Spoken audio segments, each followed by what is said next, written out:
This is not a Hollywood movie. This is not a 5 o'clock news story about your local fire department. I only know how to be honest with people when I talk about the fire service. So this is a raw conversation about what we face, what my brothers face.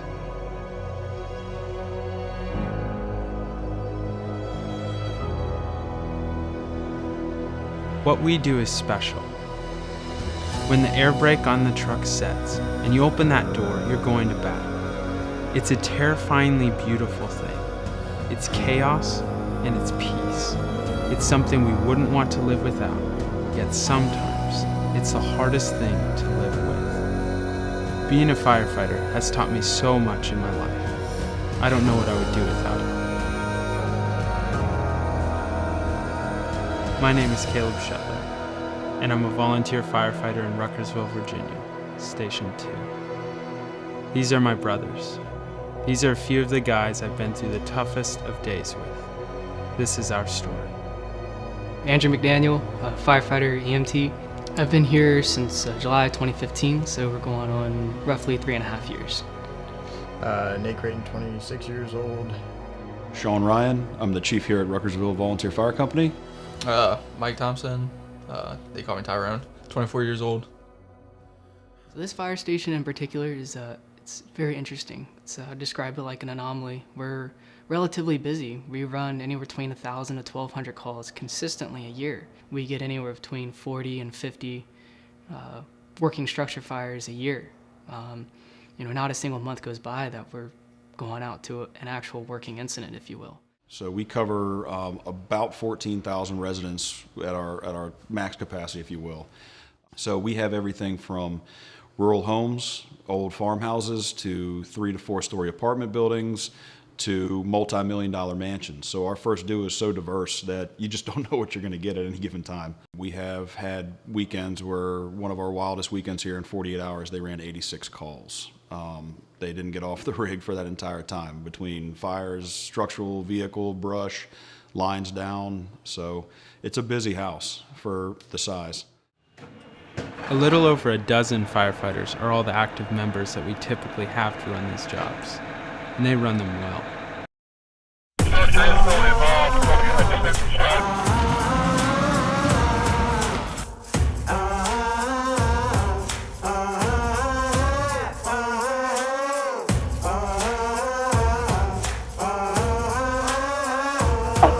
County 911. The house is on fire! The whole house! All right, is everybody out?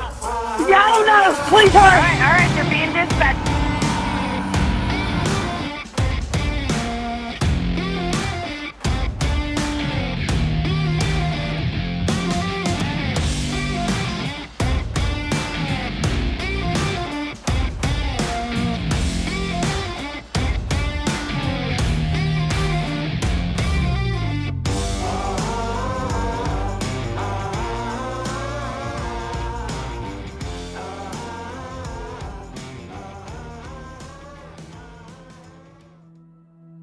One of the driving factors behind this film specifically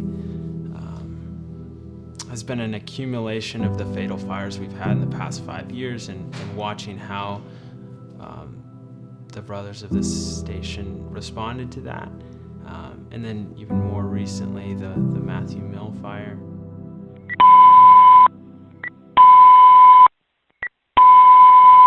Matthew Mill Road, Cross Street, Iroquois Trail, structure fire, stations 2, 1, 3, and 4. ACC Brush 29 is arriving on the scene. I got heavy fire pushing at the Alpha, Charlie, and Delta sides of the building. Hello, to command. I'm coming down Matthews Mill. I got 2 tanked up plus a driver. What you need? I need you to bring me your tanked up guys, and I am now. Water's coming. Water's coming. Matthew Mill fire, 5 o'clock in the morning, toned out for a structure fire. Reported people trapped. Got on scene, got down here, jumped on 23. I was officer of the rig that night. McDaniel was in the back. Efron was driving. Confirmed reports of 3 people trapped, 1 juvenile, and two adults. Didn't know exactly where they were. Arrived on location. A lot of fire was already engulfed that house. We had confirmed entrapment on the Alpha Bravo corner on the basement, so a split level house. Did my 360 as the officer on the rig. Literally got beat back by fire, and heat. Literally had to run and go put my mask on, and then come back and grab my gloves and my hook. At that time, I saw Mongo going to the front door with the hand line. Told him, since the bulk of the fire was on the rear of the house, hey, I need the hand line on the Charlie side. We had confirmed reports that they were right inside that window. We spent multiple time, a lot of time in that one room trying to find them. Didn't find anybody. McDandy, he was the first one in. I was the second one. He was overcome by fire. At this point, we're screaming on the radio for a hand line because it was getting bad. They brought us a hand line to the window. He grabbed the hand line, and we tried to make the push. We made the push to the door of that room and got beat back again. And then we finally overcame it, pushed it down, found a bedroom on the left. Couldn't see anything. I knew there was fire right there. I mean, it was all around us pretty much. Like, literally, you go into a fire pit, that's pretty much what we were in. Fire was everywhere. Heat was everywhere. It was really just us on scene for a good 10 minutes, 5-10 minutes at least. We get there, I mean, there's paint cans exploding. For some reason, they had a bunch of cars back there, and they all caught on fire. And so tires are popping, magnesium blowing off, and all kinds of stuff. Car horns are getting stuck on. But it's just one of those things you just kind of fall back on your training and just, like, at that point, I mean, we were scratching at everything. He makes it sound like it was not too much, but it was pretty much everybody tried everything all the time for like 3 hours. I mean, we just going and going and going and going and going and going. Then as I was looking around, first floor was deteriorating. It was already partially collapsing, and it was steadily coming closer. So as the officer that night, I had to make the decision, hey, I remember specifically, I looked at him and said, we got to get the fuck out of here. Hey, we're about to have to call this shit, bro. The collapse is starting to happen. Hey, it's my call. What's the line? I mean, again, we're not here to play God, but I made the call to keep my guys alive. And so made the decision to back out and then come back in with another crew. A handful of us, in the first in engine company, gave it our all. We were told that, hey, there's 3 people inside this house. And we found multiple ways to get in, finally made our in. And like I said, just keep working and pushing and pushing and pushing. It got to the point where we had to be pulled out of a window, and guys were freaking out because we're off gassing, like, to an extent that people have never seen before, and we were just exhausted after that. As me and McDandy walked out, they drug us out the window, and thank God for that, because my body was ready to quit. But after that, they just deteriorated from there. A lot of tears, a lot of, I guess you could say, failure in my mind. A deadly house fire has claimed the lives of 3 people this morning in Greene County. The flames have been put out, but the investigation into what caused the blaze continues. This is what it looked like earlier, smoke still billowing from the roof of that home. The aggressive fire broke out around 5 a.m. on Matthew Mill Road. That's just off Route 607. More than half a dozen fire companies needed to be called out to help with that fire. A few firefighters were even burned through their gear while trying to rescue others. I was getting off of work, and I got on scene, and I remember looking at everybody, and I had, some of the biggest of men, some of the toughest Jakes that I've ever worked with. I mean, their heads are down, they're crying in masks, they've got gloved hands that they're comforting one another in, and I remember getting fixated. There was a bandage on the ground, just a standard wrapped bandage that someone had taken off, and I didn't really think too much of it until I started talking to guys. I pulled them close, told them I loved them, that we're gonna get through it. I love them, just kept doing it. And then I saw Mongo, and he had this bandage on his hand. It was wrapped. And I asked him, I said, what happened? He told me he had gotten burned, and they were attempting rescues, and he'd sustained burns. And I asked him about the bandage on the ground. He said, Chief, we still had fire to fight. The medics told me I couldn't go back in with the bandage. So I took it off. And I just remember that because I was trying to hold back my tears to stay strong for my guys, but I remember thinking that we have such a brotherhood that he is going to take these burns, disregard his pain, put them back on to be with his guys to finish this mission. And at that time, it was unburying, you know, a small child and 2 other victims with their hands. And I just remember watching them and just how powerful that day was. It made so many things feel small, and the things to focus on just were illuminated immediately. And I was just the sense of sadness was almost taken away by the sense of pride that I had. And just to see the compassion in these guys, it's everything we just talked about, I got to witness. You know, none of these guys were ashamed. I mean, these are big jakes. These are firefighting dudes. These are the guys you want on a fire. And they all felt broken because they all felt that they had failed. And it was amazing seeing them come together. And I think that stuck with me more than almost any fatal fire that could have happened. That impact is still with me, and it kind of gives me some peace when I think about times where I felt I failed. You know, I failed a victim, I failed a family, I failed a son, mother, daughter. It gives me a lot of peace. I wasn't at that call. I actually wasn't available to run that call. I was in the county over and wasn't able to respond, but I had my radio and I was listening to the radio traffic. I chose to do that, and it was tough. To hear what your brothers are going through and not be able to help them was an experience that I hadn't ever had before. And I could hear when they couldn't make entry, and I could hear when they had the fire out and were recovering the bodies that they weren't able to pull out. And that was tough. I think I had a lot of guilt that I wasn't there. And working through that was a challenge. But like a lot of these things go, after time and talking it out and coming together as a community in this fire station, we understood that, you know, this is part of it. I don't think we talk about PTSD a lot because it's an uncomfortable topic. I think a lot of us, myself included, I think I was raised with, we don't talk about our feelings. You know, the job's hard, rookie, get over it. You're gonna see stuff on the job, rookie, you gotta move past, you gotta find ways to deal with it. So we're almost taught at a young age, you're gonna see stuff, it's gonna be rough, you gotta find ways to deal with it. So we almost feel we've been conditioned to, we've seen that stuff, we don't need to talk about it, it's accepted. What do you want to do, rookie? You want to leave? You know? So I think early on in a lot of fire service careers, it's conditioned inside of us that we shouldn't talk about it. And here now that we're kind of putting a light on it, a lot of, like I said, a lot of good people have lost their lives to PTSD because it's went untreated.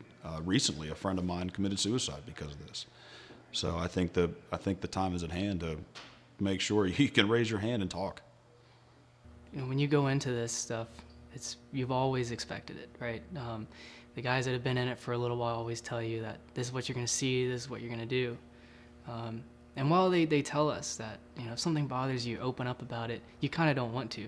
You feel scared, or maybe you're going to get judged. So you just kind of keep it internally and keep pushing through. And sometimes some people, they figure it out on their own, and other times they get the ultimate sacrifice. I think we're so used to being the ones that help people that we're not comfortable or ready to always be helped, or even recognize our need to be helped.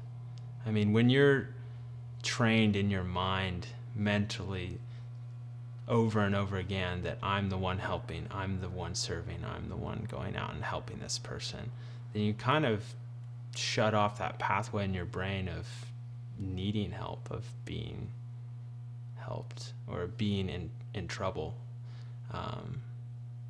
We train so hard, we work so hard down here. We take pride in the fact that we're the ones going in, we're being aggressive, we're being proactive on every call, and we don't often lose.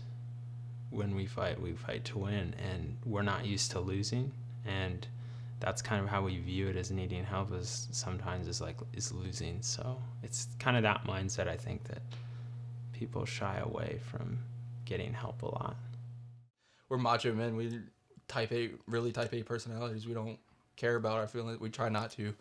I mean, tradition in the fire service is always brought to, like, just suck it up, move on. It'll get better.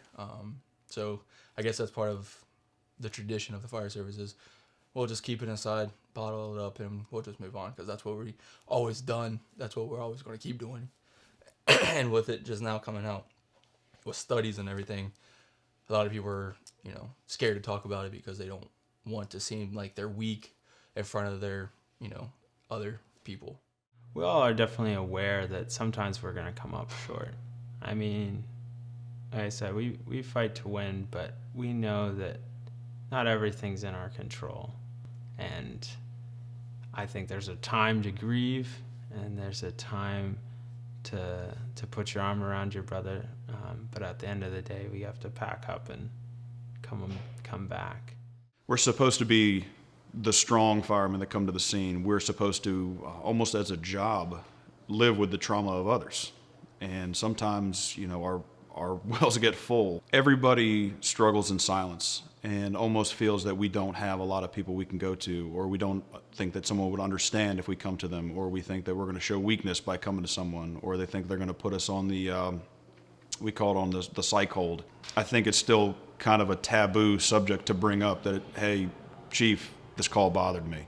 Chief, I'm not sleeping. Or just me coming to a lieutenant, that call bothered me. A lot of people don't understand what firemen, medics, every one of us in public safety go through. And a lot of the times it almost starts off the conversation with, what's the worst call you've ever ran? And I had someone ask me that a while back, and I asked them, just frank, you want me to relive my ongoing nightmares for your entertainment? And it was kind of, they got taken back, like, oh, wait, what? It's like, the things we see, we see end of life quite often. Sometimes it's traumatic, sometimes it's peaceful, sometimes it's barbaric. So it's an area that we don't talk about because it's just not out there. Everyone knows the military. There's consequences in joining. There's going to be death. There's going to be killing. You're going to lose friends.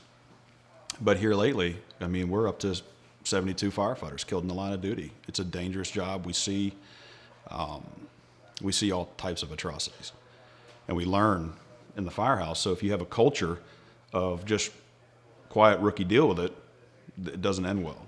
So you want to try to build that culture of, hey, Lieutenant, can I pull you aside for a minute? And I never really thought that I would personally be affected by PTSD. I was, I would always tell myself that I was way too young in my career, going on 5 years. So it's not like I've spent a long time in. So I would always tell myself, yeah, once, at the end of your career, maybe you could look back and have some hard times. But I always thought I was too young. And it wasn't until May of 2018, this year, that I had my first experience with it. And after that, it was kind of solidified it as, yes, this is something that I want to get help for myself and for my brothers. So that's kind of been the driving force. I was diagnosed 3 years ago with PTSD, and I like to think that I manage it. There's specific sounds anymore that almost trigger me. Kettles boiling, just any type of scream. A lot of things kind of set me off because those screams are what brings me back. Mother screams, bystanders screaming, those things of they know they just lost their loved one. Every call that I run like that, fatal house fires, fatal vehicle accidents, anything of that nature, a little part of them stays with me. Almost like some of that victim's pain transfers to me, and I carry it with me for the rest of my career. I think for a long time I wouldn't have put a name to it. I just think it was just, a hazard of the job that is just things that have come back to get me and revisit. But after talking with talking with a doc a few years ago and hearing it out loud, it's easier to accept and kind of understand that I'm not crazy, that it is normal. It makes sense that in this career that you're going to have those bumps in the night. You know, we've been told to open up about it, talk about it, and especially use those guys that were there on the call and talk to them, just share your experiences. And so a lot of guys I've noticed will actually sit down and they'll actually just kind of write out a few notes about a call. And every so often they might revisit it if it's bothering them. And you know, it's hard to say like why that helps you, but surprisingly it does. I think what we need to raise awareness of PTSD is just educating people on the basics, educating the family of the volunteer firefighter of what to expect when you come in contact with the firefighter, how to kind of go about having a conversation with them, and knowing what's at stake at all levels. So I think education is the primary goal, is kind of what I'm pushing towards, is educating the public on what a volunteer firefighter has to do. I mean, they're not career. We run calls and we take time out of our lives to come down here. And it's a very interesting dynamic because we still have other jobs, whether that be career fire somewhere else or whether it be a different field. If we're not at work and we come to run a call, you know, if that call may last an hour, 2 hours, we're in a very intense situation for those couple hours, and then we have to separate ourselves from that world and go to work. And I think sometimes that can be a challenge for other people to understand what we go through, to just go to work, but then 2 hours before you were, you know, watching someone suffer, or exerting yourself to extreme measures, and then just kind of checking out of that and going to work. So I think educating people on what volunteer firefighters do, and then how they kind of process things. If you run that call, sometimes it's not even that call in your mind, but it's a call that maybe was emotionally taxing. Maybe someone did die. Maybe it was just a large fire that a lot of people were going in and getting stressed. I think that quick checkup, even just a hand on the shoulder, brother, you doing okay? And then a follow-up back at the firehouse. Hey, brother, you doing all right? Maybe the next day, you seem a little off, man. Did you sleep okay? You need to talk? You need to do that? Not pushing so hard that you want to push them away, but you want to start seeing those changes and start working on those changes. We'd had some incidents and no one wanted to talk about it. So what we ended up doing was we just took a trip to King's Dominion and we were gone for a weekend. There was no need to why we're leaving for the weekend. Everybody knew. Everybody needed a reset. We're going to get away from the pager. We're going to get away from the radios. We're going to get out of the county. So there's no obligation. There's no feeling of, we got to run this call, Chief. We're 3 hours away, guys. This one's not ours. This one, someone else will take it from here. We're going to go reset. So being able to recognize, as a chief, knowing my people, knowing when something's bothering them, recognizing those changes of behavior is hugely important for me. I feel almost an obligation to not let them down, that I don't want them sitting in their bedroom alone wondering what's next. Can they run this next call? And I don't want us to dwell on it, you know, daily. I want us to recognize that it's a part of our career. It's a part of the life we choose. But if we have each other's back, we can rise up out of it. We can get the help we need. We can move on and keep doing the best job in the world. I volunteer because if I don't, who will? And I have a very valuable skill set. I have something, a gift, if you will, not to sound corny. I have a set of skills that benefit others. And I have a mindset that allows me to work with others to keep the public. We have a motto here, it's for them. And I'm able to portray that. So when these volunteers come in, there's no payment, it's long hours, no pay, hard work, and they're doing it because they're selfless and they want to help. And we by far have some of the best in the business here. I've worked with great career departments, and I would not trade a single one of these guys. And they do it because they are all heart. all heart and compassion, and they will at any moment risk their personal safety for someone else. Yeah, most definitely. Probably the best brotherhood I could say out of a volunteer station. I mean, we hang out on the side, we party with each other, we hang out, we help each other. If like somebody's moving, we help them.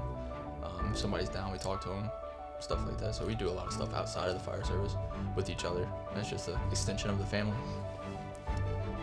Yeah, it's pretty cool. I mean, we all pretty much do most everything together. Whether some people, they go catch deer, and others, I don't know, like golf, snowboard, do all kinds of random stuff together. We're all kind of deep down driven by the same thing. And, you know, it's granted in the job it's to help the community out, but maybe there's something else about it, maybe a little bit more personal. Maybe it gives everybody a sense of purpose. It's given me a sense of purpose. I volunteer as a firefighter because it's the best job in the world. You can't top this. You can't top the things you get to do, the things you get to see. Yeah, there's a lot of hurt. There's a lot of injuries and trauma that we see, but you also get to see the faces of hope, and you get to watch the courage of your brothers, and you get to be a part of something a lot bigger than yourself. And I just wake up and I tell myself how blessed I am every day to be able to be in the fire service and be able to do this job. And it's something I want to be in my life for as long as I can. I look at them all and remind them, this isn't for the t-shirt. You're here, you're gonna do long hours. This is one of the last few blue-collar jobs you can walk in untrained. You can be a pizza boy 1 minute and a fireman the next. We are public safety, we are public servants. We owe it all to the citizens of this county. We owe it all to the citizens of the city that you serve. We are here for them. They are not here for us. It is our job to make sure that we provide them with the highest level of service possible. And at any given time, you have to be willing to put it all on the line for someone else that you do not know and you may not like, but this is what you're signed up for. Whether you're career or volunteer, you voluntarily took this position. And remember that this job owes you nothing and you owe it everything.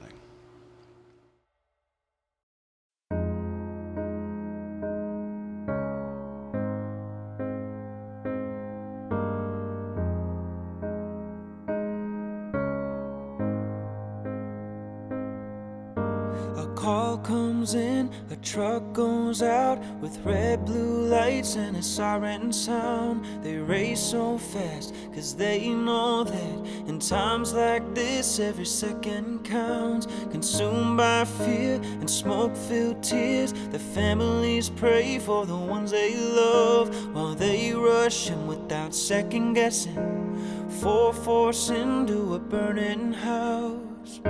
No matter the day, no matter the hour, without a delay, they answer the call. Extraordinary men and women, born with bravery and selfless service, under the flames, risking it all. They answer the call.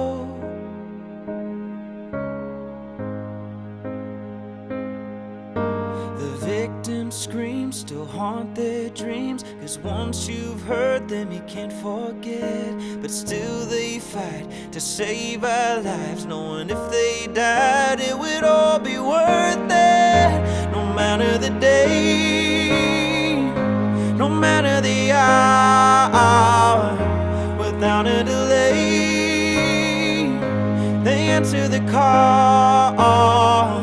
Extraordinary men and women, born with bravery and selfless service, into the flames, risking it all.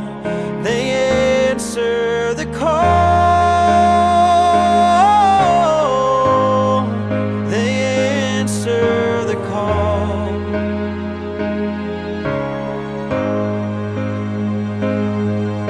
Their pride runs deep, their bond stays strong.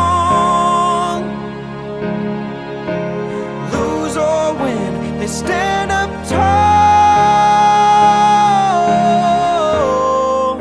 No matter the day, no matter the hour, without a delay, they answer the call. Extraordinary men and women, born with bravery and selfless service.